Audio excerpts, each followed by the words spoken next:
Bonjour YouTube. Aujourd'hui on va parler de Nietzsche, de la mémoire et de l'oubli, et on va faire ça en slip. Et en plus en slip sardoche s'il vous plaît. Et on va faire ça maintenant, en plus c'est le bon moyen, il fait tellement chaud. Ça prouve que historiquement il s'est passé des choses. Alors est-ce qu'on doit tout avoir en tête, ou est-ce qu'au contraire il ne faudrait pas oublier ce qu'on va voir ensemble? Et ça c'est pour tous les Jean-Michel Doxa qui sont là. Oui Dani, tu ne fais plus de philo? Ça me manque, oui, tu n'en es plus capable. Bah voilà, on va regarder une vidéo du média sur Nietzsche, c'est parti. C'est une réflexion sur l'histoire. C'est l'idée pour Nietzsche de parler de sujets actuels, c'est-à-dire les sujets qui intéressent la société allemande de l'époque, mais de le faire à contre-courant. Tiens, on va essayer de se placer dans une autre perspective, et ça va nous donner un nouveau point de vue sur les choses. Et c'est un peu ça l'objet des considérations inactuelles, et c'est une grande réflexion sur l'histoire, et sur la relation entre la mémoire et l'oubli, et que ça permet de réellement penser notre monde et notre propre histoire, et même notre propre vie. Alors vas-y, c'est parti. Donc Dorian Astor, spécialiste de Nietzsche. Parler d'objectivité en histoire, comme vous le disiez, c'est une affaire d'historien, c'est-à-dire c'est déjà présupposer que l'histoire est une science. Or, ce que va dire Nietzsche dans cette considération inactuelle, c'est que considérer l'histoire comme science est une des manières de faire de l'histoire. Et dans cette seconde considération inactuelle, Nietzsche va faire la liste des différentes manières de faire l'histoire, c'est-à-dire des différents rapports que les hommes, une culture donnée, a avec son propre passé. Vous voyez, je vous disais, Nietzsche, dans les considérations inactuelles, il veut penser à contre-courant. Et en fait, typiquement, la mémoire est un peu genre une obsession que nous, on a beaucoup, notamment en Europe. C'est-à-dire, on veut se souvenir des choses, être le plus exhaustif possible, etc. Lui, il dit, mais tiens, c'est marrant parce que la vie nous a doté de mémoire, mais nous a aussi doté de la faculté d'oublier. Et en fait, Nietzsche, et là vous voyez que c'est un penseur vitaliste, un penseur qui essaye aussi de penser à travers la vie, et qui se dit, attends, si on a cette faculté-là, pourquoi est-ce qu'elle serait mal? Pourquoi est-ce que ça serait quelque chose de mauvais d'oublier? Pourquoi est-ce qu'au contraire, ça serait pas quelque chose de nécessaire, voire même de bon pour nous d'oublier? Et en fait, il prend ce regard-là parce que pour lui, grâce à l'oubli, ça nous permet quelque part d'avancer dans la vie. Donc là, vous allez le voir par rapport à l'histoire. Mais typiquement, il y a des choses dans notre vie qui nous font souffrir. Et parfois, avec le temps, on arrive un peu à les oublier. On oublie aussi des choses qu'on a dit. Ça nous arrange bien. On oublie ce qu'on a pu être, etc. Et en fait, ça nous arrange tout ça. Et aujourd'hui, ce qui est assez drôle, c'est qu'il y a un concept sur Internet dont vous avez dû entendre parler, qui est le droit à l'oubli. C'est-à-dire la possibilité de se faire oublier des moteurs de recherche, qu'un contenu qu'on a posté il y a quelques années, un mauvais tweet, un mauvais article, que ça puisse aussi disparaître un peu pour nous donner ce confort-là qu'est l'oubli. Nietzsche trouve que parfois, avoir trop de mémoire, ça immobilise, ça empêche de penser, et qu'oublier, ça peut être justement quelque chose qui va nous aider à avancer, qui va nous aider à agir. Mais là, je m'avance un peu trop, vous allez voir dans la vidéo. À quoi nous sert la connaissance? Est-ce que la connaissance vaut par elle-même? Une fois que je connais quelque chose, je m'en satisfais et puis j'accumule ces connaissances. On se rend bien compte que l'hypermnésie ou qu'un excès de connaissances, un fardeau de savoir, vont d'une part bloquer le processus qui est au fond un processus sain, le processus de l'oubli.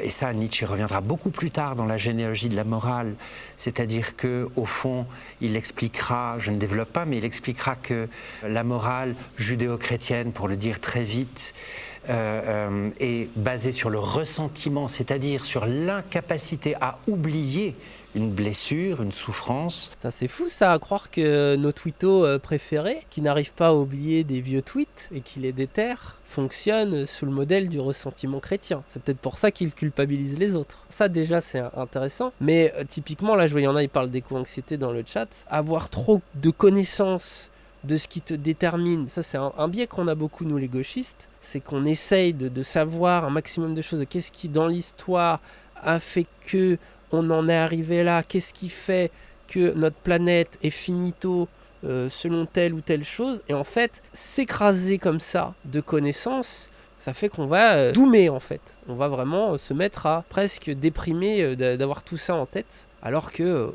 parfois faut oublier que la société est injuste, sexiste, raciste, inégale, que c'est finito, etc. Et les moments où on arrête de réfléchir à absolument tout ça et à s'en angoisser, en fait, on peut tout simplement profiter aussi de l'instant présent, de vivre sa vie, quoi. L'idée, c'est pas du coup d'en avoir rien à foutre et de tout, de s'en battre les couilles, quoi. Non, c'est pas ça. Non, justement, c'est d'avoir cet équilibre, ce dosage entre les connaissances et d'un autre côté, de réussir à faire table rase des choses pour pouvoir avancer. Si tu veux lutter pour améliorer le sort de la planète, il va falloir que tu fasses ce dosage-là. Parce que sinon, tu peux juste t'abreuver de connaissances et te morfondre, te dire « Ah, de toute façon, c'est foutu, et puis c'est impossible, et machin. » Et en fait, là, tu vas juste déprimer. Et quand est-ce que tu vas agir, en fait? Donc, c'est pas juste « oublier pour vivre sa vie et s'en battre les couilles. » Non, ça peut être aussi oublier pour agir. Et ça, vous allez le comprendre. Et Nietzsche dit au fond, le moment de l'action, le moment où on se dit « on y va », c'est un moment nécessaire d'oubli. On pourrait prendre un exemple artistique. Un comédien ou un musicien qui va travailler pendant des mois sur son texte, sur sa technique, sur la partition ou sur le texte qu'il apprend, on sait très bien qu'au moment où il rentre en scène, il oublie tout cela. Le corps se souvient, mais c'est une espèce de mémoire inconsciente. Très bonne métaphore. Dans la danse, il y a de ça aussi. C'est-à-dire que la danse, c'est à la fois répéter jusqu'à l'excès une technique qui doit être apprise, le plus machinalement possible. C'est très mécanique, la danse. Et parfois, dans toute discipline sportive, il y a un truc que tu essayes de maîtriser techniquement, tu n'y arrives pas, et puis tu vas te coucher, tu vas dormir, et tu reviens, et c'est comme si ton corps avait assimilé ce que tu n'arrivais pas à faire la veille. Et ça, c'est très intéressant. Et en fait, c'est là où on voit justement ce couple-là, entre mémoire et oubli. Parce qu'après, le danseur, s'il veut être gracieux, parce que la danse, c'est ok, c'est de la technique. Mais si c'est juste un robot, une machine qui reproduit les gestes les plus techniques sans aucune âme, on va pas être ému. On va pas ressentir la substance de cette danse-là. Quand un bon danseur arrive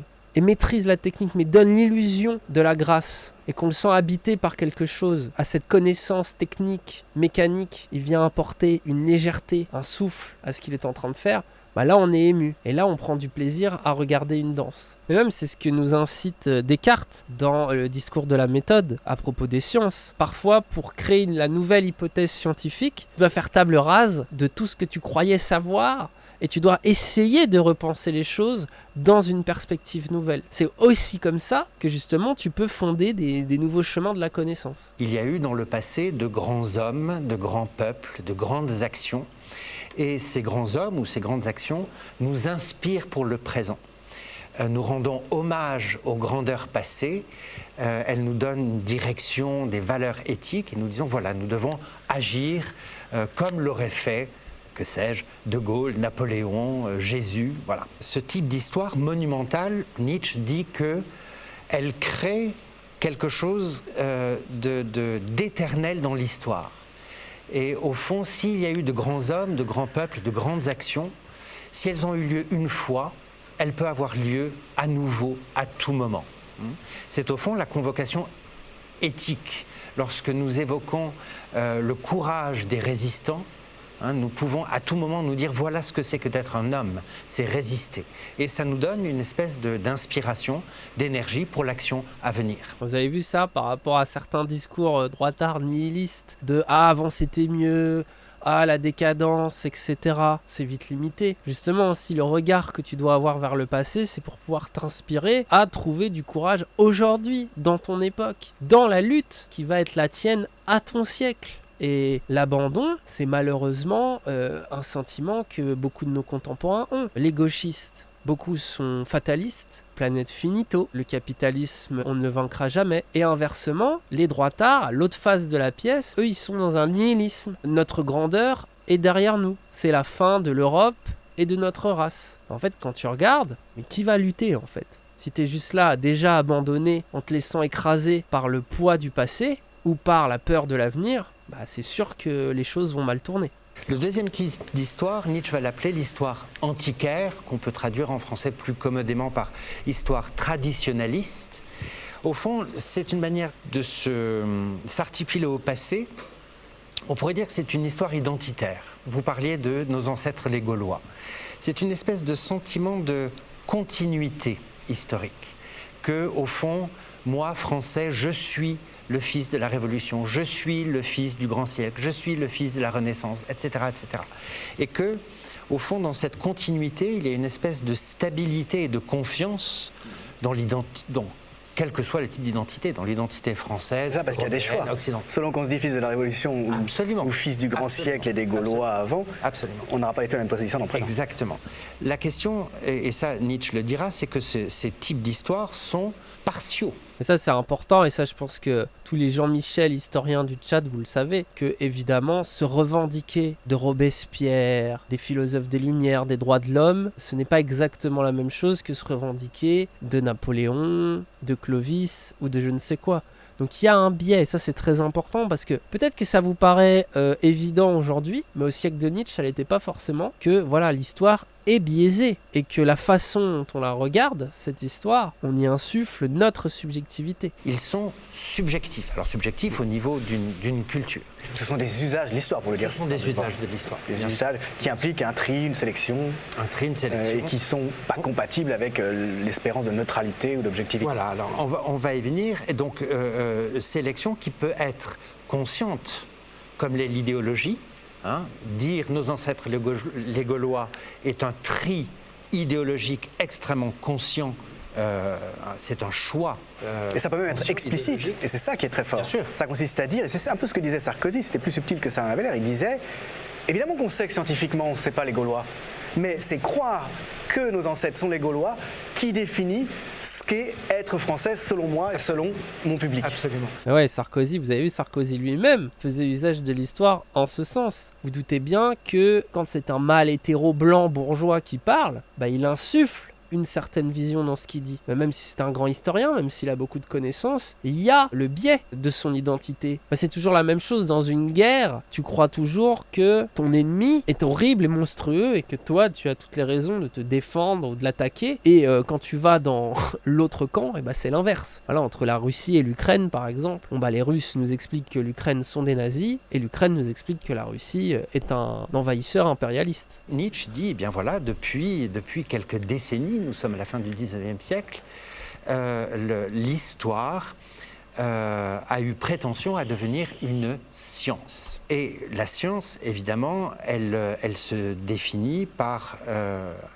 à l'époque, on verra, elle se définit par ce souci d'objectivité qui, évidemment, contredit tout principe de sélection. Et c'est là que Nietzsche commence à tiquer, pour ainsi dire. C'est-à-dire qu'il cite un historien qui est un des fondateurs de ce qu'on a appelé l'historicisme allemand. Alors, qu'est-ce que c'est l'historicisme ? On pourrait dire, c'est comme on dit l'art pour l'art, on pourrait dire l'histoire pour l'histoire. C'est-à-dire que cet historien allemand qui s'appelle Ranke, dit « Oh, moi, je vais vous faire une histoire de l'Europe, mais je ne vais pas choisir les hauts faits, je ne vais pas rappeler la mémoire des grandeurs.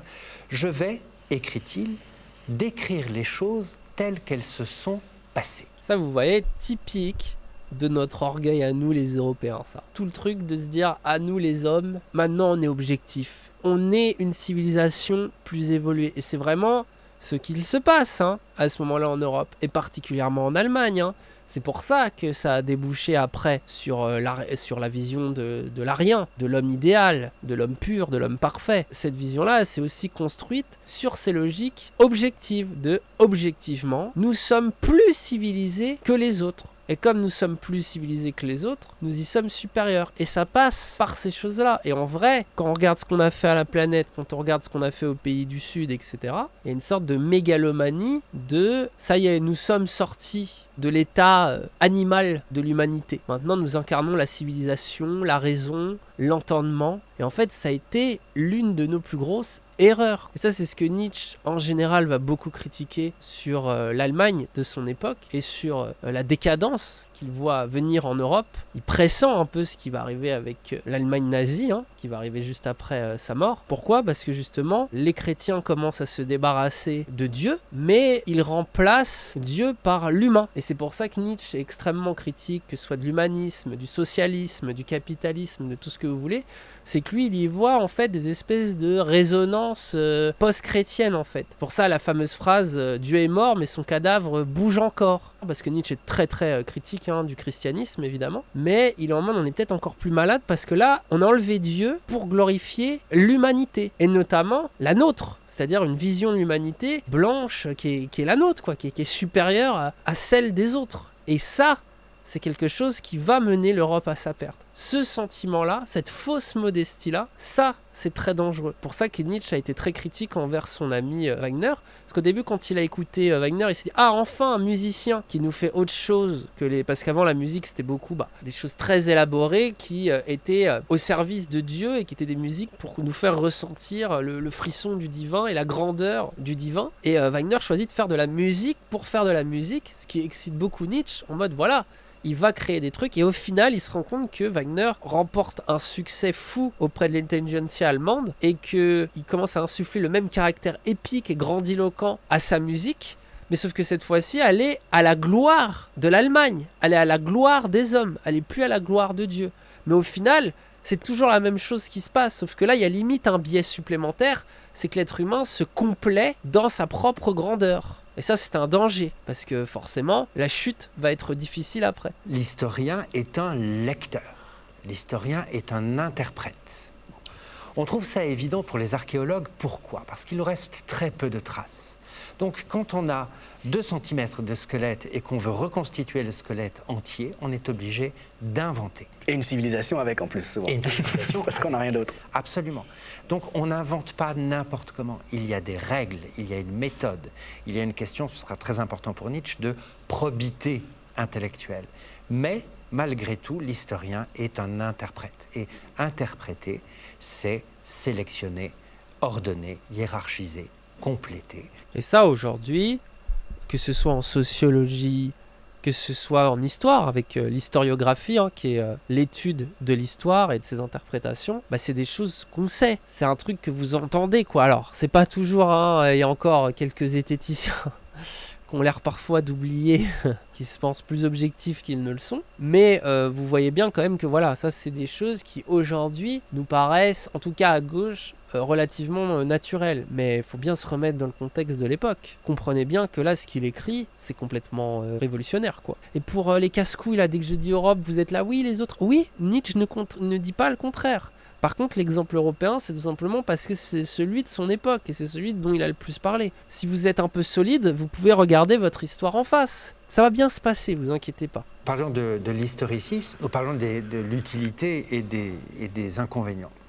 Au fond, l'utilité de l'historiciste, de l'historien historiciste, c'est de ne faire aucune hiérarchie dans les événements, les faits, les traces, les archives qu'il traite.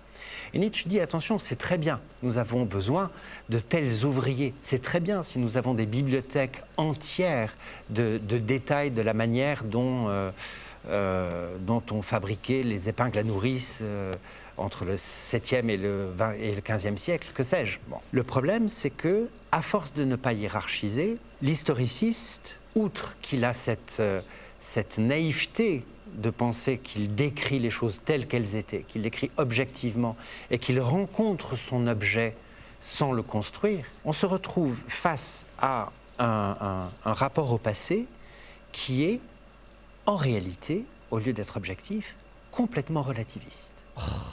Et là, les zététiciens en sueur. Si tout ce qui s'est passé est également digne d'être connu, jusqu'au moindre détail, on se retrouve avec une espèce de platitude générale qui fait que, au fond, tout se vaut, pourvu que ça se soit passé, pourvu qu'on en ait l'archive, pourvu qu'on le connaisse.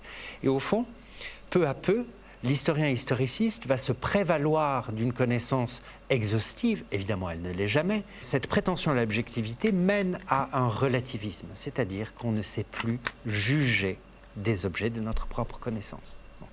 Et Nietzsche dit 2 choses. Non seulement l'historicisme écrase la valeur, mais en plus, la masse des connaissances, c'est ce que nous disions tout à l'heure, rend au fond l'historien parfaitement impuissant à la synthèse et évidemment à l'action. Pourquoi ça écrase la valeur ? Parce qu'en fait, dans l'historicisme, Il y a cette idée de tout détailler. Mais en fait, pour être objectif, mais ce qui est un piège, une naïveté en fait. Si tu détailles tout, justement, comme il disait là, l'épingle à nourrice, comment on fabrique une épingle à nourrice, devient presque aussi important que pourquoi Jean-Michel a décidé d'aller tuer Jean-Jacques. En faisant ça, tu ne fais plus d'hiérarchie en fait. Il y a peut-être des choses qui sont plus importantes, des choses que on devrait revoir en priorité. Et c'est vraiment genre, bon, faut dépasser ça là les gars. C'est pas comme ça qu'on va réfléchir réellement à ce qui s'est passé à notre époque. Là, on se perd dans le détail un peu. Aujourd'hui, un parallèle avec notre société, c'est El Famoso média de masse. On est gavé d'informations, il se passe ceci, il se passe là, la machin, etc. Et donc, à des moments, on est perdu. Est-ce qu'on est réellement si bien informé que ça? C'est-à-dire qu'on a connu une période de notre histoire où on nous disait rien, on nous cachait les choses. Et maintenant, l'une des manières les plus subtiles de nous cacher les choses, c'est justement de tout nous dire. Et on nous dit tellement tout qu'on finit par s'en foutre. Et il faut avoir des priorités un peu. Parce que sinon, comment tu vas faire pour devenir soit spécialiste d'un sujet, soit pour réellement t'intéresser, comprendre et résoudre une problématique précise. Le flux d'informations me paralyse parce que je n'arrive plus à faire de synthèse. Un peu. Et c'est ça que Nietzsche reproche à l'historicisme allemand. Heureusement, on est sorti de ça, hein, les amis. Oh, l'enfer. Mais c'était ça à son époque. Vous imaginez, lui, il arrive en mode, moi, je suis un woke. Et il est face à ça. Il y a plein de choses qu'on prend un peu pour acquises aujourd'hui qui sont pas du tout naturelles, en fait, à une certaine époque. Et c'est à ça que tu vois la profondeur d'un philosophe et son utilité quand ils arrivent et qu'ils déboulonnent ce genre de choses. Si on demande à un puits de science ou à un rat de bibliothèque à quoi ça sert, il ne saura plus quoi répondre. Voilà. Et c'est là que peu à peu, relativisation de l'important, de la valeur et impuissance, c'est là qu'on commence à avoir des inconvénients pour la vie au sens strict. Alors quand Nietzsche dit la vie, longue question, Nietzsche n'est pas un vitaliste. Alors pourquoi il dit c'est pas un vitaliste et pourquoi moi je dis que c'est un vitaliste? Parce que lui je pense qu'il a la définition stricte de ce qu'est le vitalisme. Le vitalisme à la base en philosophie, c'est croire qu'il y a un principe qui anime la vie. C'est-à-dire qu'il y a quelque chose dans la vie et qui anime chaque chose. Et le but des penseurs vitalistes, c'est quelque chose de, allez je vais le dire comme ça, New Age mystique à la con, pour que vous compreniez que c'est pas un truc super intelligent, mais de essayer de comprendre, voilà, oh là là, il y a forcément un principe qui anime toute chose, et donc il faut qu'on le découvre, donc c'est ça.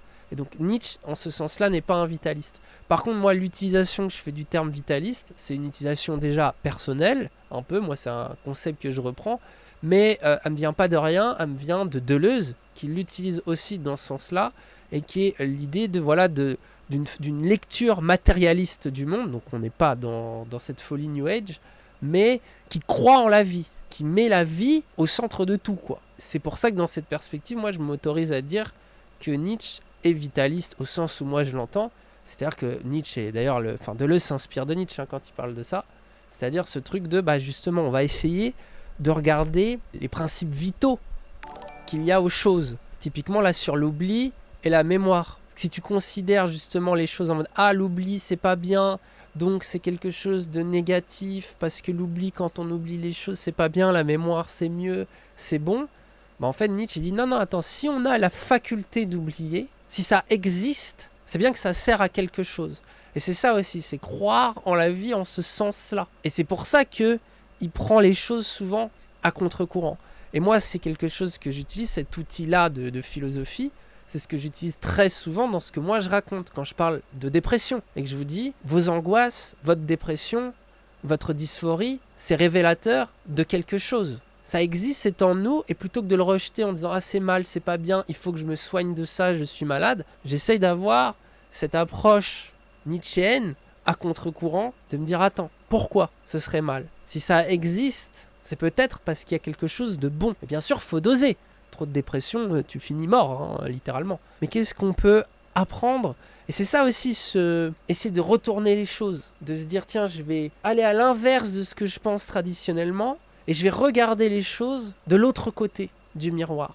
Et c'est ça réfléchir, c'est vraiment, c'est le reflet quoi, c'est tiens, je vais passer de l'autre côté, je vais avoir un nouveau point de vue sur les choses. Ça, c'est quelque chose que j'ai compris grâce à Nietzsche, et aussi un peu Deleuze derrière. Et c'est ça qui, je trouve, permet de penser à l'instar de Nietzsche. C'est pas juste genre, ah ok, Nietzsche a dit ça, on suit, on écoute. Non. C'est aussi prendre les outils et les utiliser. Et c'est pour ça qu'après, avec Cassandre, dans les mythes de la masculinité, on arrive à vous dire des choses, on utilise les outils nietzschéens pour être critique de la masculinité, du queer. C'est pour ça qu'on dit, est-ce que la fin du genre n'est pas au contraire son avènement? Est-ce que justement le modèle hétéronormatif n'est pas un modèle qui rend le vivant homogène? C'est pour ça qu'on réfléchit de cette manière-là paradoxale, qui nous permet de dire, tiens, il y a là des pièges dans lesquels on peut tomber. Et c'est ça que je trouve fort dans la pensée nietzschéenne.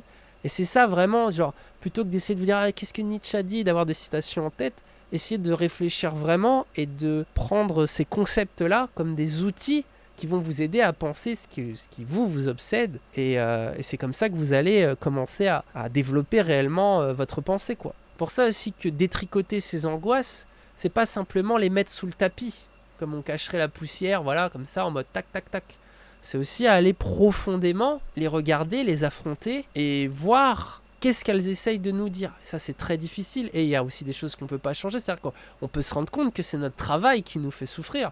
Et parfois, on ne peut pas quitter son travail parce qu'on a un loyer à payer, parce que machin, etc. Mais du coup, ça veut dire qu'il va falloir qu'on trouve des solutions ailleurs. C'est en ça que la dépression peut être quelque chose d'extrêmement utile. C'est comme quand on a mal, quand on souffre. Vous allez aller voir votre médecin qui va vous dire « Ah bah, t'as un problème musculaire, articulaire, j'en sais rien, qui fait que t'as mal à la jambe. » Et en fait, c'est comme ça que vous allez en démarrer un processus de soins pour guérir votre jambe, en fait.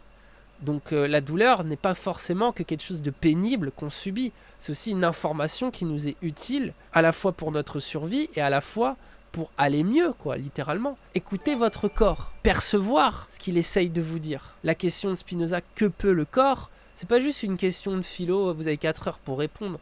C'est vraiment que Spinoza est en mode oui, vous êtes bien mignons les philosophes, vous n'avez fait que penser à travers la raison, l'entendement, l'esprit, mais en fait vous avez très peu cherché à essayer de comprendre ce qui se passait en vous. Et en vérité, on est en permanence rempli d'informations, d'intuitions, d'instincts qui nous disent des choses.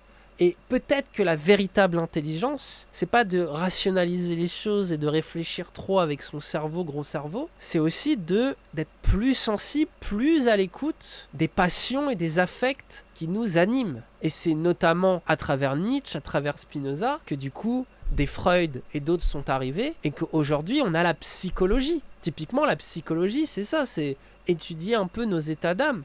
Mais qu'on a aussi aujourd'hui, je sais pas, des choses comme les neurosciences ou d'autres qui nous ont dit, tiens, en fait, il se passe des choses dans notre intestin, il y a des neurones dans notre intestin, et certaines de nos émotions nous viennent de nos entrailles elles-mêmes. Et du coup, notre alimentation, notre stress, tout ça joue un rôle sur notre humeur, sur ce qu'on pense, sur ce qu'on est, sur comment on agit. Parfois, tu rencontres quelqu'un et t'es saisi de quelque chose. T'as une sorte de feeling, une attraction, ça peut être du désir, je me sens bien en sa compagnie. Et c'est un sentiment physique que tu peux difficilement décrire avec des mots. Ça s'explique pas, il y a des gens, on les ressent pas, on les voit, on est en mode « Ah putain, lui je sens, c'est un connard, elle c'est une connasse. » Et des fois tu ressens cette envie de parler à quelqu'un, que là il faut dire quelque chose.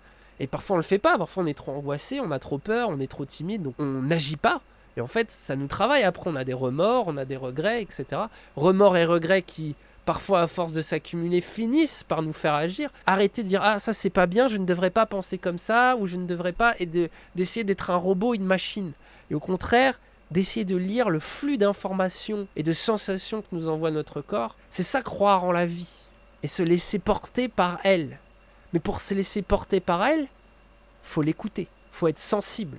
Ça se fait pas automatiquement. En tout cas, moi, c'est ce qui m'a rendu fou de philosophie. Et c'est ce qui fait que je fais tout ce que je fais aujourd'hui. Et quasiment tout ce que je lis, tout ce que j'écris, tout ce que j'essaye d'expliquer, c'est dans cette démarche-là. Parce que pour moi, dès que je m'applique à faire ça, les possibles s'ouvrent. Hein, le frisson que j'ai ressenti première fois que j'ai parlé à Raz, je m'y suis fié. Et je vois l'immensité de ce qui est devenu notre amitié, que ce soit sur un plan strictement personnel, mais que ce soit aussi d'un point de vue professionnel, etc. Je me dis, c'est quand même dingue qu'à la base, tout ça soit né d'un frisson. Des fois, tu t'es planté, bien sûr. Mais c'est là aussi où la connaissance, le fait de trier les informations, c'est utile. L'expérience vaut quelque chose. Parce que pourquoi on se plante? On agit de manière aussi empirique. Donc empirique, ça veut dire qu'il agit par rapport à l'expérience, quoi. Et du coup, on est là, et puis t'es dans une relation amoureuse, trop bien, c'est les petits oiseaux. Et puis en fait, cette personne te trompe. Alors pas forcément sexuellement, mais peut te tromper de plein de manières, te trahit. Ou dans l'amitié, tu te fais trahir des gens, il y a des trucs qui se passent mal. Et en fait, t'apprends de ça. C'est aussi à ça que sert l'expérience, et que ça sert aussi à ça la connaissance et tout. Tu dis bon moi je me suis fait baiser par des gens, maintenant je suis plus méfiant sur certaines choses, et donc forcément à 30 ans, je me fais moins avoir que quand j'en avais 20. L'échec, ça sert aussi à ça, et vous voyez encore une fois, ne pas diaboliser l'échec, mais au contraire les voir comme des choses qui nous permettent d'avancer. La timidité maladive m'a empêché de parler dans des situations où j'en avais envie. Et cette expérience répétée, mes échecs répétés en matière de timidité, m'ont amené à me remettre en question cette timidité. Et là maintenant, des fois, je me dis, bon, c'est parti. Les bronzés font du ski, et il y a quelqu'un qui dit « Oublie que t'as aucune chance, sur un malentendu, ça peut passer ». Je trouve que c'est un bon exemple sur la question de l'oubli. De parfois, vous voyez, de se dire « Bon allez, Osef, j'y vais, j'agis ». Et puis on verra ce qui se passe. En fait, moi, si j'étais resté à mon stade de timide, est-ce que je serais monté sur scène? Est-ce que j'oserais parler à une caméra avec plus ou moins l'aisance que j'ai aujourd'hui? Pas forcément. C'est ça qui fait que vous allez devenir maître de vous-même, et que vous allez retrouver une forme de liberté dans vos choix et dans ce que vous êtes. Évidemment, c'est sur un temps long. Donc il n'y a rien qui se fait du jour au lendemain. Aujourd'hui, j'arrive à trouver de la force, même dans les choses les plus difficiles. Être capable de cette alchimie, d'arriver comme ça à sublimer, à transmuter. Je pense que le philosophe, c'est un peu un alchimiste, en fait, quelque part. Et c'est une sorte de pouvoir très puissant d'arriver à regarder avec acuité ce qui te fait mal, mais d'arriver après à le transformer en une force de vivre. Ça, c'est proprement extraordinaire, et je ne regrette jamais à aucune seconde de m'être passionné de philosophie quand j'étais jeune, quand je vois les bénéfices que ça m'a apporté sur le long terme. Nietzsche lui-même appartient à un courant, disons au sens large, qui est celui du positivisme, puisqu'il est philologue, on le disait à l'instant. Un philologue, c'est quelqu'un qui travaille les textes. À la base, il était ça avant d'être philosophe. En gros, c'est quelqu'un qui va pas que traduire les vieux textes, grecs, latins, mais aussi qui va essayer de restituer dans quel contexte ils ont été écrits. Parce que, évidemment, qu'il y a parfois peut-être un mot qui peut sembler être le même d'un siècle à l'autre, mais en fait, les gens n'y mettaient pas forcément le même sens. Et c'est pour ça aussi qu'il a cette approche un peu science humaine de la philosophie, et qu'il arrive à avoir les raisonnements qu'il a, parce qu'aussi il sait que voilà, il y a un contexte, point d'interrogation, comme dirait JDG. Ça fait toute la beauté de l'écriture de Nietzsche, justement, c'est qu'il joue beaucoup avec le sens des mots, il transforme beaucoup les mots, et c'est pour ça qu'il peut être difficile de lire, à lire en tout cas au début, parce que quand tu vois le fort, le faible, le surhumain, le chrétien est malade, tu dis wow, c'est quoi ce taré? Et en fait, quand tu comprends que justement il joue avec le sens des choses pour t'amener à réfléchir, voilà, tout de suite, tu comprends un peu. Mais c'est ce qui peut le rendre un peu inaccessible au début, et très plaisant à lire par la suite, parce qu'il y a un truc très poétique dans l'écriture de Nietzsche qui le rend peut-être plus accessible que des Kant qui vont être très tac, quoi. Au fond, l'objet de l'historien, qu'est-ce que c'est? C'est le temps, c'est le devenir. C'est le temps qui passe, et dans le temps qui passe, tout change, tout se transforme. Donc, chaque fois qu'on va décrire un fait, un objet, une institution, par exemple l'État, l'État, voilà un fait. L'histoire produit de l'État. Même le philosophe Hegel pense que tout le cours de l'histoire tend à produire l'État. Et l'État libéral par ailleurs. Et Nietzsche dit au fond, et il reproche la même chose aux philosophes, vous partez du dernier état de l'homme et vous essayez de retrouver dans le passé cette chose-là. Alors évidemment, on va se retrouver dans des sociétés sans État, mais on va dire quoi? Oui, société pré-étatique, certains linéaments du processus de construction future de l'État. Au fond, comme dit Nietzsche, lorsqu'on sait où l'on cache quelque chose, on est sûr de le trouver. La société contre l'État, très bonne référence. Effectivement, ça parle beaucoup de ça, de comment justement des choses qui sont construites comme société, et que ça change notre modèle à nous, qu'on est persuadé d'être le meilleur du monde, encore une fois.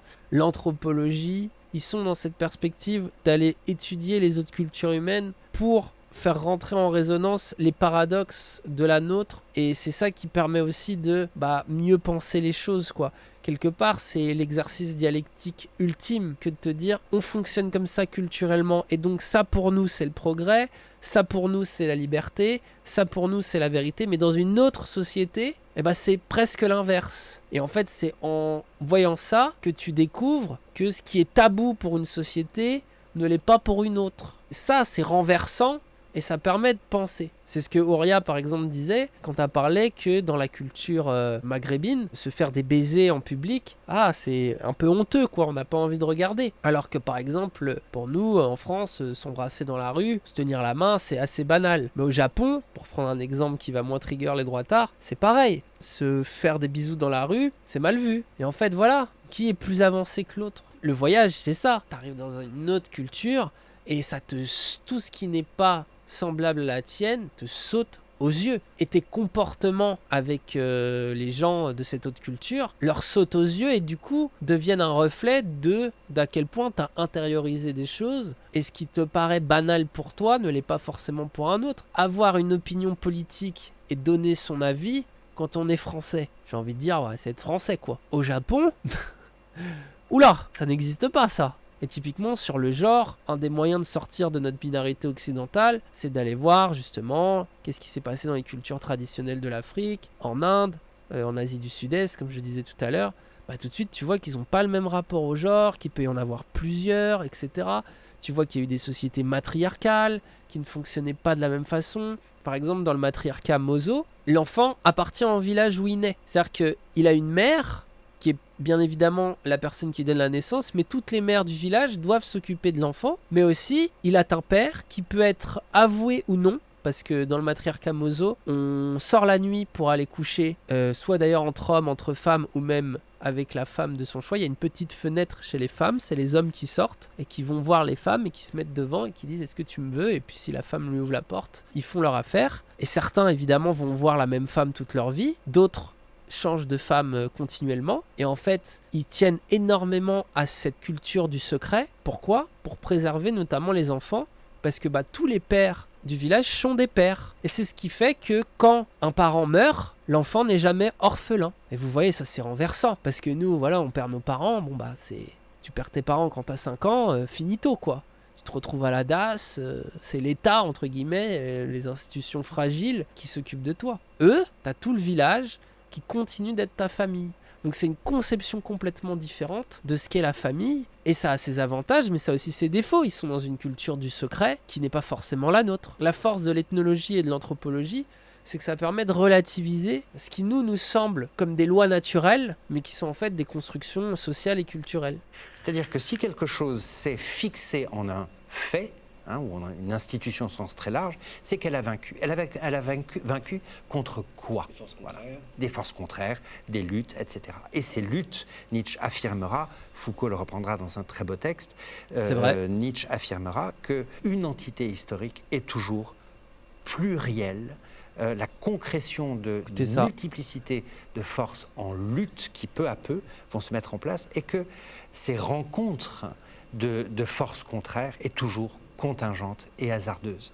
Ce qui, au fond, interdit de penser un sens téléologique, un sens de l'histoire, un sens global de l'histoire, et qu'à un certain moment, certaines forces qui se traduisent par certaines institutions, certaines valeurs, certains exercices, certains usages, et pour Nietzsche, évidemment, au premier chef, ce qu'il appelle la moralité des mœurs, c'est-à-dire, au fond, l'usage des valeurs morales, eh bien, ces choses-là ne sont que les signes, et on va revenir à la philologie, ne sont que les signes de lutte, de forces contraires, d'opposition, qui peu à peu vont se fixer. Et ces forces, ces puissances en lutte, c'est ça le devenir.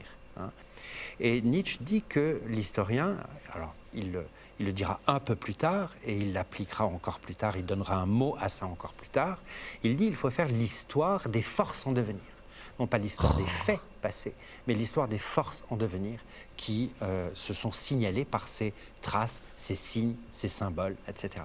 Et ça, il appellera la généalogie. Vous avez entendu ça? Masterclass, comment il a expliqué, franchement, il n'y a rien à dire. Et ça va vraiment dans la lecture matérialiste, du rapport de force, la nécessité de la lutte, et de s'inscrire dans ces rapports de force-là. Et typiquement, si vous voulez un exemple concret pour comprendre ça, dans les transformations actuelles que nous avons dans notre société, il y a des forces antiracistes qui ont résonné et qui expliquent les discours actuels dans lesquels, en tout cas, moi j'essaye de m'y inscrire, j'imagine que beaucoup d'entre vous ici aussi, il y a ça qui se passe d'un côté. Et en fait, avoir un regard sur l'histoire, c'est se dire, ah, il y a l'air d'avoir un mouvement là qui va dans ce sens, vas-y, je m'y inscris aussi, parce qu'on va pousser ensemble en espérant que ça fasse advenir ce qu'on a envie qu'il advienne. Mais on peut aussi analyser nos adversaires comme ça. C'est parce qu'il y a beaucoup l'antiracisme qui monte d'un côté que du coup les fachos se réveillent et se mettent à redoubler de violence parce qu'ils sentent bien que cette force est en train d'émerger. Donc eux, ils contrebalancent avec leur propre force.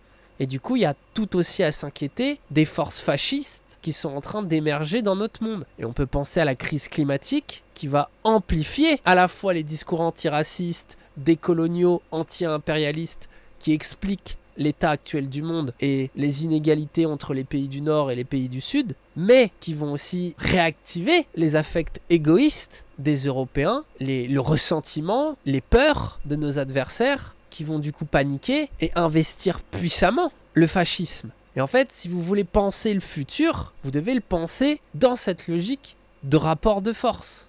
Mais ce qui est puissant là-dedans, c'est que du coup, il faut analyser ce qui se passe, quelles sont, comme il le dit, les valeurs, les institutions, les groupes, etc. qui animent ces forces, voir les forces qu'il y a aujourd'hui et comment elles sont réparties pour prédire un peu ce qui va se passer. Mais là où il y a de la liberté, là où il y a de l'éthique, c'est que du coup, vous participez à ça. Il y a une force destructive du capitalisme, mais il y a une force de conscience climatique de l'autre, dans laquelle vous allez agir. Si vous êtes juste en mode fin de l'histoire, on est finito, etc., vous pensez mal. C'est là notre devoir et notre responsabilité politique. Vous comprenez pourquoi c'est si puissant ce qu'écrit Nietzsche et si important? Donc Nietzsche emploie le terme de généalogie.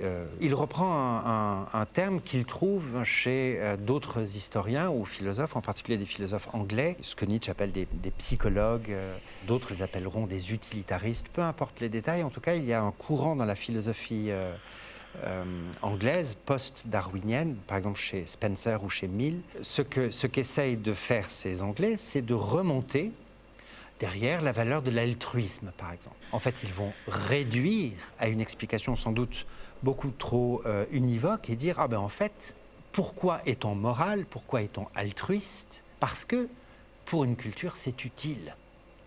Si je commence à nuire à mon voisin, je ne peux pas constituer de société. Si je l'attaque, il m'attaque, c'est œil pour œil, dent pour dent, il faut trouver des compromis. Donc être altruiste, être bon, c'est un intérêt, hein, c'est une utilité pour pouvoir vivre en société.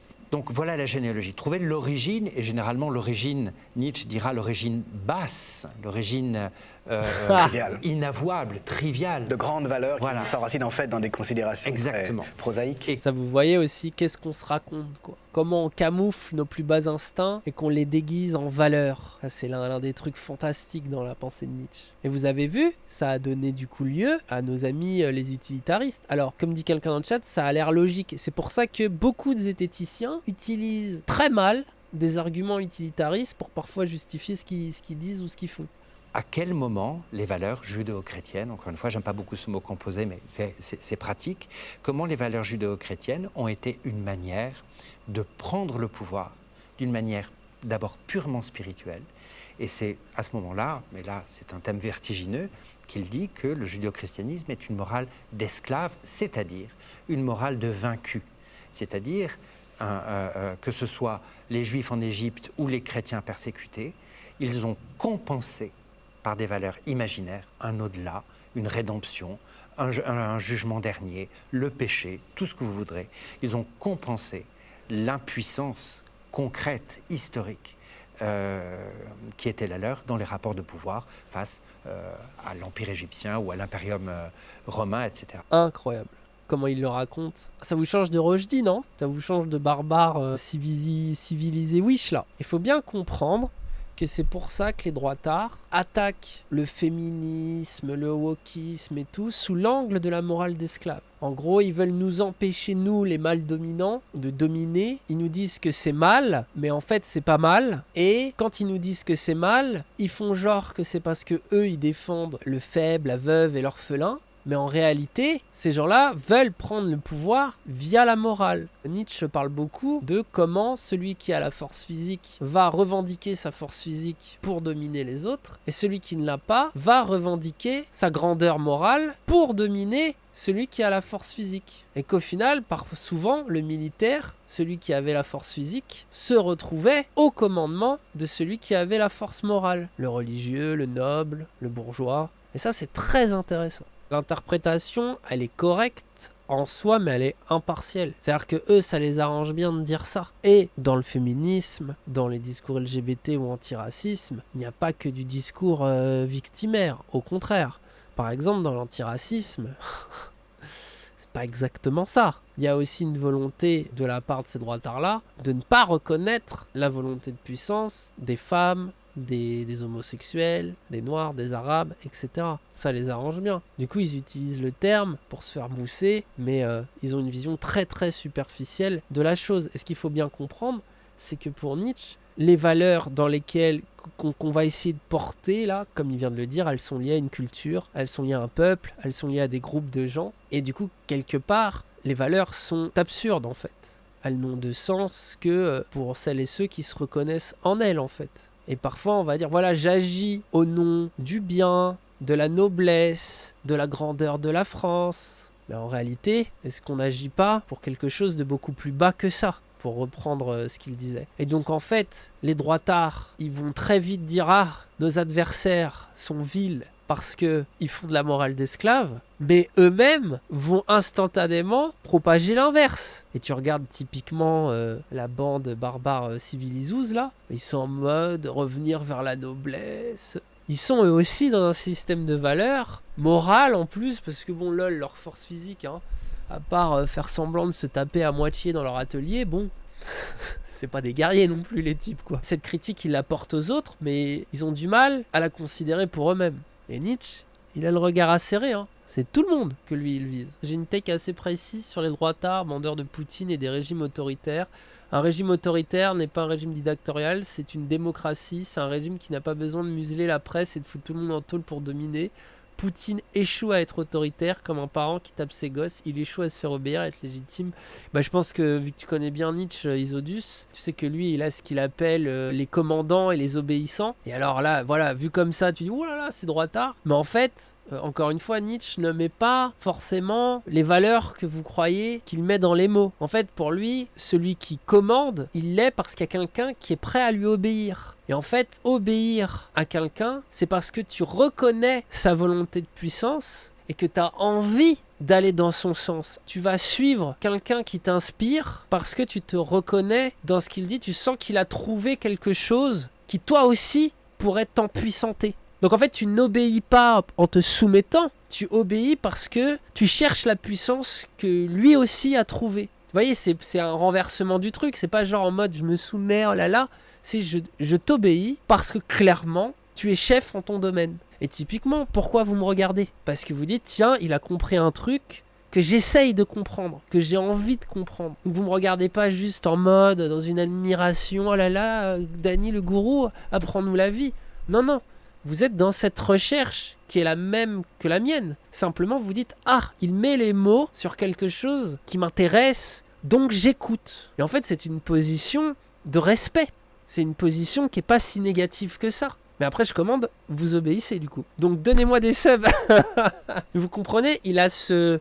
Encore une fois, voilà, c'est Nietzsche, comment il joue avec les mots. Mais c'est beau aussi de voir ça sous ce prisme-là. Et évidemment, qui commande dans un domaine obéit dans d'autres. Je peux faire le malin un peu sur Nietzsche ou sur d'autres trucs. Mais face à un médecin, c'est lui qui va m'opérer, vous voyez ? Donc, j'obéis. Une chose qu'on peut reprocher à Nietzsche, c'est de rester malgré tout, le plus souvent, pas toujours, assez européocentriste. Et ça, c'est lié à sa formation de philologue. Il a tellement étudié les Grecs et les Romains, que c'est son domaine de compétence, de connaissance. Donc évidemment, il s'appuie énormément sur ça, ce qui peut expliquer ses biais. Moi, je trouve que par exemple, une penseuse comme Horia, elle est très nietzschéenne dans son approche. Nietzsche parle de régression féconde, et c'est un concept que j'ai retrouvé aussi chez Horia. Tu reviens comme ça en arrière, t'oublies, et tu te rends compte que dans le passé, dans quelque chose qui a l'air enfantin, d'être ridicule par rapport à ce que tu as appris par ailleurs, en fait, tu peux avoir quelque chose qui va te nourrir. Et typiquement, il y a ça chez Horia dans le truc de, en revenant à nos ancêtres, à nos cultures qui ont été détruites, blanchies, et on peut peut-être trouver des choses qui sont fécondes. Et typiquement, sur le cas de l'homosexualité, la fluidité de genre qu'on essaye aujourd'hui, qu'on est là, trop bien, faut qu'on l'atteigne, elle existait déjà dans ces cultures-là. C'est ça aussi l'intérêt de voir les choses comme ça, quoi. Les religions monothéistes ont prétention à l'universalité. Voilà, un catholicos universel. Et ça c'est une prétention que Nietzsche entend démasquer en disant il ne faut pas faire passer précisément pour universel, éternel, des valeurs, une conception, une morale, un type d'homme. Une anthropologie donc. Tu as dit, ça va votre universalisme de mâle hétéro-blanc? Ça va les Européens? Tranquille? Ça va les chevilles? C'est ça qu'il dit, hein. Et on vous dit que c'est droitard. Ce qu'il appelait l'idéal ou la morale aristocratique, qui faisait qu'au fond, on était dominant, on était bien portant, on était entre pairs, société aristocratique, on se considérait naturellement bon, et tout ce qui n'était pas soi, c'était mauvais. La question est de savoir qui dit ceci est bon, ceci est mauvais. Et attention, Nietzsche précise que ce qu'il appelle la morale des maîtres ou la morale aristocratique est une morale de barbares. C'est-à-dire qu'il dit dans le texte assez drôle qu'entre eux, ces maîtres, ces barbares-là étaient très amènes, très délicats, mais que c'était des bêtes fauves pour tout ce qui était extérieur. Donc, à aucun moment, il ne prône un retour de ce type-là. En revanche, écoutez bien ça, parce qu'à chaque fois, ça sort. Il était aristocrate, Nietzsche. Écoutez bien. On voit bien dans le christianisme, prenons l'exemple typique, les premiers seront les derniers, l'inversion des rapports de puissance par l'intervention de fiction. Il ne s'agit pas de dire il ne s'agit pas de défendre le droit du plus fort. Et au fond, c'est d'une spiritualité et d'une intelligence redoutable, la morale chrétienne, qui dit les premiers seront les derniers. C'est aussi des compensations d'injustice crasse, mais c'est une production imaginaire. C'est-à-dire que précisément, la morale va produire des fictions venant compenser l'état réel des forces. Et donc ça inverse le rapport entre l'action et la connaissance, entre le réel et la morale, et c'est pour ça que les valeurs, la morale, seront rejetées dans un autre monde, ce que Nietzsche appelle les arrière-mondes, soit un au-delà, soit une fin des temps, soit un monde idéal. Donc ce premier renversement est un renversement dont Nietzsche estime qu'il a été hostile à la vie. La première étape, c'est de dire « nous souffrons donc vous êtes méchants ». La deuxième étape, dans la mesure où il y a une espèce d'injustice, d'arbitraire absolu aux états de domination, c'est de dire « oh, mais si je souffre, c'est que je dois être coupable ». Et ça, c'est l'invention sacerdotale chrétienne par excellence, l'invention du péché. Et peu à peu, Nietzsche analyse comment le christianisme, par ce retournement, ce renversement de valeurs, va déprécier l'ici-bas, le corps, la victoire, la puissance, etc. Et c'est ce que Nietzsche appelle l'hostilité à la vie. Et c'est ce qu'il va appeler peu à peu le nihilisme.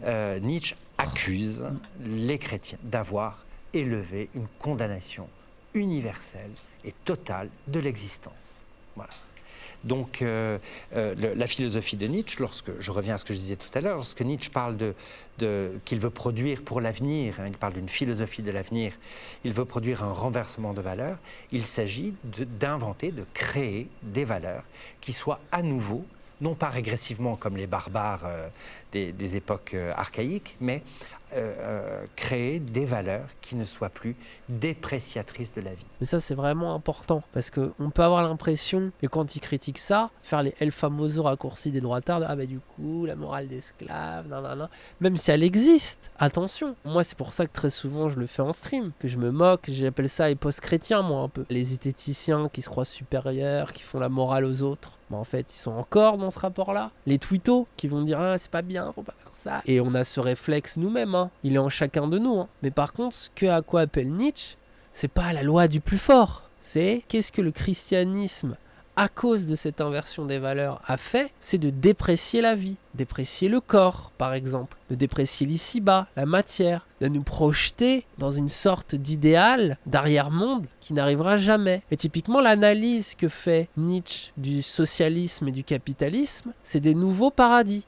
Des nouveaux paradis parfaitement chrétiens. Et il fait ça pour justement qu'on se rende compte d'un point de vue critique, c'est-à-dire celui qui accumule des richesses toute sa vie en se disant « un jour je serai tellement riche que je vais pouvoir en profiter », la mort arrive et il n'en profite pour ainsi dire jamais. Donc Nietzsche se moque du capitaliste qui au final est comme le religieux, qui croit qu'en se comportant bien toute sa vie, atteindra un paradis, où dans ce paradis, il aura accès à, je sais pas moi, ses 1000 vierges, ou à une vie d'une beauté, d'une bonté éternelle, et ça le fait rire. Mais il pense pareil des socialistes, qui projettent un monde idéal, où les inégalités entre les hommes seront résolues, et qu'enfin, dans ce monde-là, on pourra bien vivre. Mais le mieux est l'ennemi du bien. Ce que Nietzsche veut nous dire, c'est qu'à chaque siècle, l'histoire est en devenir. Il y aura des forces contraires qui se battront pour essayer de s'imposer. Et ce qu'il va falloir qu'on fasse, c'est qu'on arrête d'avoir ce réflexe-là, de se projeter tellement dans l'idéal qu'on oublie de vivre dans la réalité. De 1, parce que ça fait que notre vie, elle est pas ouf. Mais de 2, il va falloir qu'on crée de nouvelles valeurs,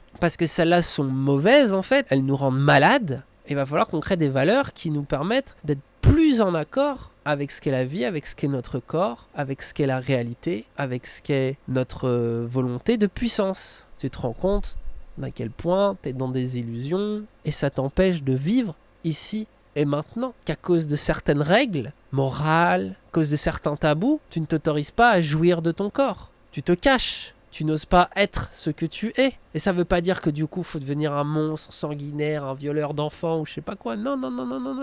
C'est pas dans ce sens-là, parce qu'à partir du moment où tu tues, à partir du moment où tu manipules, à partir du moment... T'es pas une bonne personne, en fait. C'est pas ça. Mais c'est essayer de se dire, ah, on m'empêche de vivre mon homosexualité, par exemple. Pourquoi ? Parce qu'il y a des règles hétéronormatives qui m'en empêchent. Bah, vas-y, je vais exister quand même. Et bah, vas-y, je vais me l'accorder. Quoi, faire de la muscu, ça serait de droite. Pour prendre un exemple récent au hasard. Quand tu agis parfois à l'encontre de cette morale, bah c'est là aussi que tu peux créer de nouvelles valeurs et inspirer à ton tour. Et vraiment, Nietzsche, voyez-le comme un outil. Et lui-même, il le disait, ne déboulonne pas les idoles si c'est pour en construire de nouvelles. Et c'est là où Nietzsche est fantastique.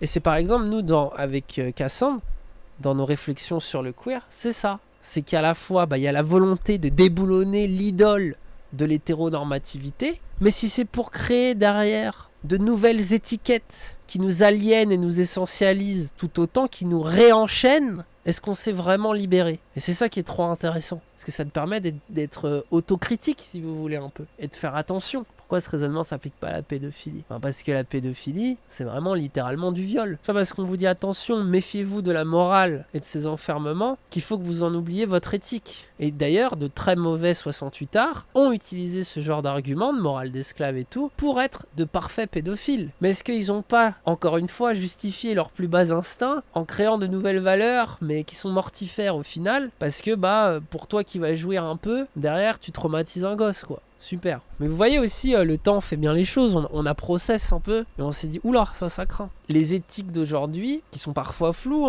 pas toujours parfaites, attention, mais les éthiques autour du consentement, c'est quand même des choses qui nous permettent de penser le réel et l'ici-bas sans avoir justement besoin d'un arrière-monde. C'est-à-dire qu'avant, coucher avec un homme, c'est mal. Coucher en dehors du mariage, c'est mal. Mais les gens le faisaient quand même. Mais quand ils le faisaient, ils culpabilisaient, ils se sentaient mal, et ça pouvait d'autant plus faire qu'ils étaient atroces, c'est-à-dire celui qui trompe peut tellement s'en vouloir qu'il peut en venir à tuer ou insulter sa maîtresse. Par honte à cause de ce sentiment de péché. Donc ce sentiment de péché, parfois, il est nocif, hein. Et c'est ce genre de choses contre lequel lutte Nietzsche. Mais il y a un élément en plus quand même, c'est la mort de Dieu.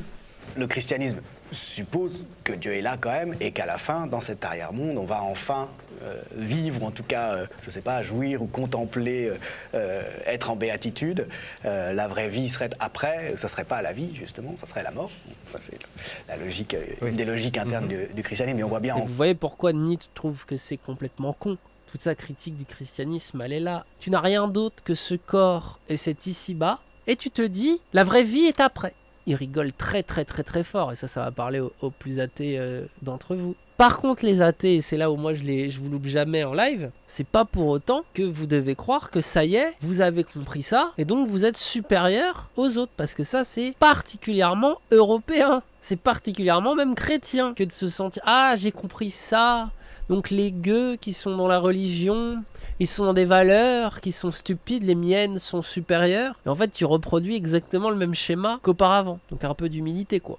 En fait, le bon religieux a une éthique, lui aussi. Et un athée peut être dans des comportements dogmatiques, moralisateurs. Il n'y a pas besoin de religion pour ça. Pour ça que la question de la religion, pour moi, elle me paraît stupide. Parce que très souvent, ceux qui disent « la religion, c'est débile », bah, c'est des gens qui se gargarisent un peu eux-mêmes, quoi. En mode, ils sont supérieurs aux autres. Et là, il y a un problème. Parce que moi, j'ai rencontré des religieux philosophes qui se posent énormément de questions, qui utilisent leur spiritualité, leurs croyances, comme des manières d'appréhender la vie, d'exister et de remettre en question des choses. Et comme tu peux trouver des religieux complètement débiles, hein, qui vont juste se dire « Ah, ça c'est bien, ça c'est pas bien, ça c'est bien, ça c'est pas bien ». Mais tu vas trouver la même chez les athées, hein. Donc c'est un problème qui dépasse la religion. C'est juste que Nietzsche est extrêmement critique du christianisme, parce qu'encore une fois, il faut le replacer dans son siècle. À cette époque-là, c'est toute la société qui pense comme ça. Et c'est justement une pensée comme celle de Nietzsche qui nous a permis d'évoluer en un certain sens, et de se débarrasser de certains des travers de notre société, quoi. Nietzsche estime que le nihilisme est une chance, mais que nous nous trouvons à un carrefour. Soit, et ça, ce sera dit de manière très métaphorique dans Zarathustra, cette dévaluation des valeurs et cette multiplicité des valeurs, ce relativisme, pour le dire très vite, hein, font que tout se vaut et que rien n'est vraiment plus important que l'autre, qu'il n'y a pas vraiment une direction dans la culture européenne. Il y a deux possibilités. Ou bien ce sera d'une certaine manière l'extinction, hein, de l'homme contemporain, alors pas forcément une extinction biologique, hein, mais ce que Nietzsche appelle dans Zarathustra le dernier homme, c'est-à-dire un type d'homme qui n'a plus rien à craindre, qui a sa petite sécurité, ses petites valeurs, sa petite prospérité, sa petite, etc. Bon, espèce de mesquinerie fondamentale de la culture, hein, d'une certaine manière. Il anticipe certains traits qu'on pourrait trouver aujourd'hui dans la figure du consommateur. Les El Famoso petits blancs déspiritualisés. L'homme est, comme l'animal, au départ, un animal oublieux. Ce à quoi la culture va dresser l'homme, hein, il parle vraiment de dressage, hein, et d'élevage, comme on parlerait du dressage d'un animal. La culture est là pour dresser l'homme à promettre. Qu'est-ce que c'est la responsabilité? C'est la constance, la longueur, la durée d'une volonté. Non pas un désir ou une action qui explose et qui retombe, hein, une espèce d'action d'éclat, mais qui serait tout de suite oubliée, mais arriver à projeter la volonté dans l'avenir. C'est être conséquent. C'est être conséquent. C'est le devenir. C'est ça, s'élever, selon Nietzsche. Vous pouvez rester médiocre, vous satisfaire de votre petit confort, attendre que les choses passent. Vous dire, ah, je crois que j'ai compris le monde, et en rester là. Mais en fait, dans ce confort-là, vous allez vous vider de votre substance. Vous allez vous y perdre. Je suis un petit bourgeois hétéro blanc, tout va bien. Je reste dans ça, j'en fais rien. Ou alors, vous pouvez choisir de vous dépasser, de chercher à vous élever, à vous accroître. Et là, on rejoint Camus, en vous élevant, d'inspirer les autres. Devenir ce que vous êtes. Et cette force-là aura tellement de résonance sur vous-même et sur votre corps et sur la société qu'elle va permettre l'émergence de nouvelles valeurs. Et c'est ça qui est puissant en fait. Et typiquement, tu regardes, je sais pas, Mohamed Ali, par ses combats politiques comme sur le ring, regardez comme il a changé les choses, comme il a poussé des gens à s'inspirer, à faire de même, et comment il a rabattu les cartes. Pareil, en t'incarnant à travers, je sais pas, ta transition de genre, en récupérant ton corps, en le réincarnant différemment, ce nouvel élan, cette vitalité que tu vas finir par incarner, les autres vont la vouloir aussi. Et c'est comme ça qu'on dépasse la binarité dans laquelle on était peut-être enfermé auparavant, et dans laquelle les autres qui ne font pas autant d'efforts sont peut-être un peu enfermés. C'est ça l'idée de dépassement. C'est pas pour dominer les autres, c'est justement pour faire advenir. Donc c'est pour ça qu'il y a un lien entre soi-même, devenir ce qu'on est, et un lien historique. Et que l'histoire, c'est du devenir, incarner, s'inscrire dans une des forces qui va faire advenir un monde nouveau. Et pour ça, faut agir, faut travailler. Et c'est là où Nietzsche, il a ce truc de se méfier du discours de « Allez, on va essayer d'atteindre une société, on est tous pareils, tous égaux », et il se méfie de ça. Déjà parce que lui, il y voit ce biais-là que oui, ça c'est l'Europe qui se pense, ça y est, au-dessus des autres, et qui du coup est aussi barbare que les Grecs l'étaient, en mode nous on est bons et les autres sont mauvais. Et donc ça va recréer les mêmes erreurs de du coup, les autres vont se plaindre et du coup à un moment ils vont dire du coup non, c'est vous qui êtes mauvais, et on va recréer les mêmes erreurs encore et toujours les mêmes erreurs. Alors au contraire, on va essayer collectivement de nous dépasser. Et c'est pour ça que Nietzsche disait que le philosophe, s'il veut être bon, il doit être artiste et médecin. Artiste dans le sens où il doit créer en apportant une touche qui lui permet de captiver les gens, de les toucher, créer de nouvelles valeurs en les incarnant pour de vrai, et pas juste en étant cette espèce de philosophe ascétique qui viendrait comme ça distribuer les bons points avec sa calvitie naissante, quoi. Mais de soigner aussi les maux psychologiques, d'essayer d'avoir cette compréhension-là de qu'est-ce qui rend les êtres humains malheureux et comment les sortir de ça. Quand il fait ce double travail d'artiste et de médecin, le philosophe, il devient législateur. C'est-à-dire qu'il dicte de nouvelles valeurs qui vont permettre à la société tout entière de s'émanciper. Alors cette gauche ou de droite là, vous arrivez à déterminer ? Ou vous sortez un peu du jeu des boîtes à la con ? Après Nietzsche, pour nuancer, Nietzsche il parle que pendant longtemps le philosophe a dû se travestir. Il utilise le mot travestir, moi c'est ce qui me remplit de joie. S'il critiquait Dieu par exemple, ou s'il critiquait la religion, il se faisait couper la tête. Donc le philosophe était obligé de devenir une sorte de curé parce qu'il n'avait pas réellement la possibilité d'être philosophe. Mais là Nietzsche qu'il appelle, c'est au philosophe, c'est que ça y est. Maintenant, finito. On est à un moment charnière où Dieu est mort, donc c'est le moment d'incarner une nouvelle manière de philosopher, une nouvelle manière de créer, une nouvelle manière d'être, et que le philosophe devient enfin possible. Il est enfin possible de penser en se débarrassant de tout ça. Et c'est pour ça qu'il se moque beaucoup des professeurs de morale, qui sont en soi que des curés supplémentaires. Et c'est pour ça que moi, je me moque beaucoup en stream des El Famoso, professeurs universitaires, de leur flow, que je les taille sur ça.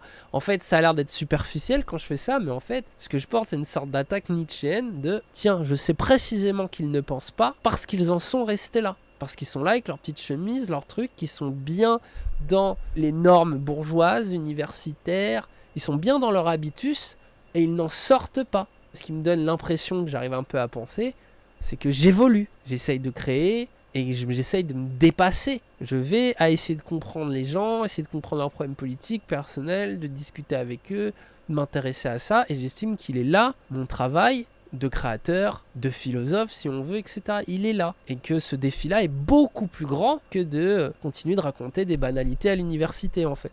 Et je tiens ça de Nietzsche. Cette vision égalitaire, là, machin, c'est une vision qui, au final, est homogène et fait que notre culture décline.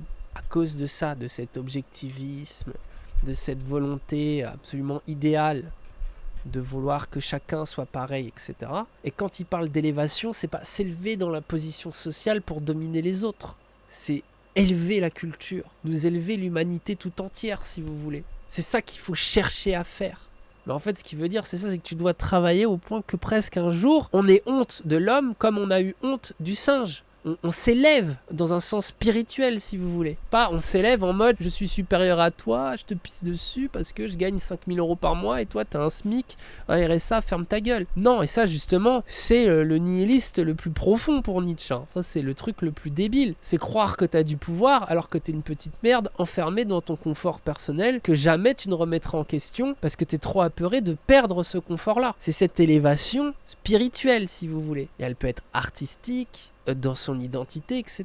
C'est à ça qu'il nous incite, Nietzsche. Dans le prologue d'Ainsi parlait Zarathustra, c'est un très beau passage. Très beau texte. Et, qui dit bien un peu, qui résume bien le Nietzschéisme. Parle des 3 métamorphoses de l'esprit. C'est important de dire que c'est... Et Ainsi parlait Zarathustra, pour vous dire le troll que c'est Nietzsche, c'est une sorte d'œuvre, une œuvre prophétique, anti-prophétique. C'est Ainsi parlait Zarathustra, c'est du shitpost extrêmement élaboré. C'est-à-dire que c'est un faux prophète qui se moque des prophètes, mais qui en même temps est prophète de nouvelles valeurs. Et Nietzsche amuse entre poésie et philosophie à distiller un tas de trucs. Les premières fois que tu le lis, c'est presque imbitable, parce que c'est que des métaphores de la pensée nietzschéenne, mais c'est tellement beau. Au départ, l'esprit est un chameau. Et rappelez-vous, quand j'avais clashé Raptor, j'avais utilisé cette métaphore, pour ceux qui s'en souviennent. J'avais dit j'espère que tu redeviendras enfant, Raptor. Bon, il a juste enlevé le dissident de son pseudo. C'est-à-dire qu'il porte les valeurs qu'il a reçues et il est très endurant, il est très patient, il est très résistant. Il porte le fardeau. Et il porte le fardeau. Il porte le fardeau dans le désert, il prend son mal en patience. Il prend son mal en patience, il tient. Mais il est asservi du coup. Il est asservi, enfin en tout cas, il porte le poids. Il porte le poids. Et le sens de son existence, c'est de porter le poids. Et puis, l'esprit devient dans un deuxième temps lion. De chameau, il devient lion. C'est-à-dire qu'il met à bas le fardeau par une espèce de grand mouvement de révolte et il commence à détruire autour de lui tous ceux qui l'ont opprimé. Donc c'est la figure de la révolte, de l'affranchissement. On pose le fardeau qui est celui des valeurs et de l'héritage de la moralité et de l'histoire. Mais ça ne suffit pas, parce que le lion, qui est un fauve, il déchire ses chaînes, il jette son fardeau, il détruit tout, sans doute, mais il ne crée rien. Voilà, c'est là où s'arrêtent les droitards dans leur nietzschéisme. C'est-à-dire qu'ils sont là, oui, vas-y, je me rends compte de ça, j'attaque. Le troisième moment, c'est la métamorphose de l'esprit en enfant. Et l'enfant, c'est à la fois celui qui jouait avec le monde, avec la nécessité, comme si c'était un jeu de hasard, comme si on pouvait précisément reconfigurer les valeurs, essayer d'autres configurations, jouer et à la fois être dans le jeu et à l'extérieur du jeu. Par exemple, le jeu du genre, s'en détourner, rentrer dedans, prendre du recul. Et surtout, ce qui sera extrêmement important, retrouver l'innocence de l'enfant. Une forme de naïveté. D'innocence surtout, d'innocence morale. Et du coup, ça peut supposer, et c'est là où vous voyez que c'est complexe, de redevenir hétéro à un moment donné. Et Nietzsche parle à d'autres endroits de l'innocence du devenir. Et c'est ça qui permet de créer. Donc, c'est cette innocence. En tout cas, c'est la condition dans laquelle on doit nécessairement être si on veut vraiment créer. Pour créer, en tout cas, il faut pouvoir s'affranchir de ce qui nous a créés d'une certaine manière. Et la création, effectivement, passe dans une espèce de pulsation entre la destruction de ce qui s'est figé, de des pouvoirs dominants, des fardeaux que nous portons, toujours une phase de destruction, qui nous permettent effectivement de retrouver une liberté de mouvement pour créer. Et Nietzsche, dans les années 80, autour du très beau, de son très bel ouvrage « Le gai savoir », parle d'une philosophie d'esprit libre. Il en parle déjà dans l'Intrope humain. L'esprit libre, voilà, c'est celui qui, tel un oiseau, va s'envoler en direction de terres nouvelles. Il va avoir le courage de prendre le large, de voir les choses de plus haut et d'expérimenter d'autres formes, d'autres types, d'autres manières de vivre, de penser et de sentir. La philosophie de Nietzsche, la philosophie de l'esprit libre ou de l'enfant, le fait pour l'avenir. Comment reconfigurer les puissances, les formations, les valeurs. Voilà. Et les valeurs, effectivement, de nouvelles valeurs sont à créer. Oh là là là, masterclass! Vous avez vu comme c'est beau? Ah non, mais là, les parallèles, vous pouvez en voir dans tous les shonen, dans le rap. En fait, la création artistique donne raison à Nietzsche. Parce que qu'est-ce que fait l'artiste ? D'abord, il porte, comme un chameau, il s'imprègne du passé, des valeurs de la société dans laquelle il est, de ses parents, de son héritage culturel. Ensuite, il conteste. Il y a un côté, voilà, le côté lion, le côté destructeur. Il attaque, il dit non, ça c'est figé et ça me dérange. Pourquoi le genre est figé ? Pourquoi est-ce que je devrais être inférieur parce que je suis une femme, parce que je suis noire, parce que je ne sais pas. Et donc je casse. Et après, il oublie pour mieux rebondir, pour créer quelque chose de nouveau. Et c'est cette nouveauté qui est force de création et qui fait que on est là, wow, quand j'écoute ce morceau, quand je regarde ce film, quand j'entends cette personne, je sens que là j'apprends quelque chose, qu'il y a une vision de la vie, quelque chose que j'ai pas entendu ailleurs, qui fait table rase de tout ce qu'il y avait avant. Mais c'est un processus, c'est pas juste hop, d'un coup je suis un génie, j'arrive de nulle part. Non. Il y a les étapes d'avant, comprenez bien ça. Et c'est ça qui est sublime. C'est la différence qu'il y a entre l'analyse et la synthèse. C'est tout bête ce que je dis. Au fond, analyser, c'est déplier tous les éléments qui sont là. Mais un jugement analytique, comme dit Kant, ça divise, ça dissèque ce qui est présent dans un concept, une entité, un fait, un phénomène, peu importe. Bon. Mais ça n'ajoute rien. Un jugement synthétique, c'est un jugement qui ajoute quelque chose aux éléments analytiques. Voilà. Et que, de toute façon, nous sommes spontanément, de manière inconsciente, arbitraire, nous sommes des animaux synthétiques. Nous synthétisons la vie, l'organisme synthétise à longueur de temps. L'alimentation, la digestion, c'est déjà de la synthèse. Bon. La pensée, c'est la même chose. Ça veut dire que nous l'interprétons. Mais bien sûr, nous l'interprétons et nous y ajoutons quelque chose, qu'on peut appeler bêtement le sens. Et que ce sens, de la même manière que il ne suffit pas de mâcher, mais qu'il faut arriver à digérer, assimiler et, mais à trier ce qui ne peut pas être gardé. La pensée, l'esprit, c'est la même chose. D'ailleurs, Nietzsche dit à un moment, je crois que c'est dans Par-delà bien et mal, mais j'en suis pas sûr, que rien ne ressemble plus à l'esprit qu'un estomac. Oh là là là là. Le modèle de l'esprit pour Nietzsche, c'est l'estomac. Voilà. C'est ce qui assimile. C'est ce qui assimile. Alors, c'est pour ça que Nietzsche parle en termes de vie et de santé, c'est-à-dire qu'on peut faire des indigestions, on peut avoir l'estomac lourd, on peut ne rien assimiler. Voilà. Est-ce que nous croissons ou est-ce que nous nous affaiblissons ? La question pour l'esprit, la pensée et la science, elle est là. Qu'est-ce que nous ajoutons ? Et Nietzsche parlait d'ailleurs, à propos des Grecs et à propos du type d'homme auquel il aspirait, d'homme synthétique. Voilà.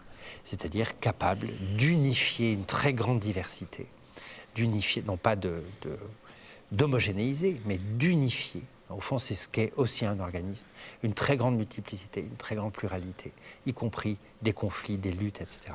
D'arriver à l'unifier de telle manière que cette chose-là, cette entité-là trouve son sens, sa direction, et qu'elle soit quelque chose de nouveau par rapport à ce qu'elle a reçu. C'est affirmer, c'est prendre en charge du sens. Absolument. Absolument. Très, très et l'histoire, il faut que la pensée soit tendue vers un avenir, qu'il soit... Et c'est ce qui nous ramène au tout début, c'est-à-dire à cette synthèse créatrice entre mémoire, oubli, connaissance et action. Il n'y a rien d'autre. Ça implique de prendre des risques. Ah oui. Ça, c'est une des grandes figures, ou une des grandes injonctions de Nietzsche. Le courage, le risque, l'expérimentation, l'exploration. Oui. Une des figures du philosophe de l'avenir pour Nietzsche, c'est Christophe Colomb. On prend la mer, on va vers des terres inconnues, au risque d'échouer devant l'infini, dit-il. Et puis on peut croire accoster en Inde, et puis on découvre une terre nouvelle. Voilà. Après, qu'est-ce qu'on en fait ? Est-ce qu'on massacre les populations sur place, ou est-ce qu'on invente de nouvelles possibilités de vie ?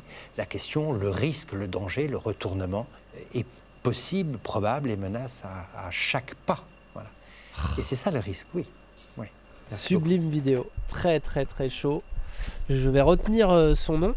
Qui sait, un jour, ça pourrait faire un invité intéressant. Ça pourrait être quelque chose d'un jour, dans un futur proche.